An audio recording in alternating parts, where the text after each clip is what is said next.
आमच्या मोखान सांगतां करून बापा भुरगीं आमी तुमच्या पांयांत या मजत माता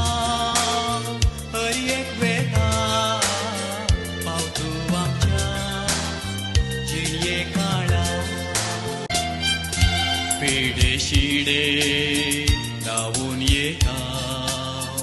आसरो तुजो लालेवन मागता कधी तुका आदार सोदता पाव तूं आमकां म्हूण परा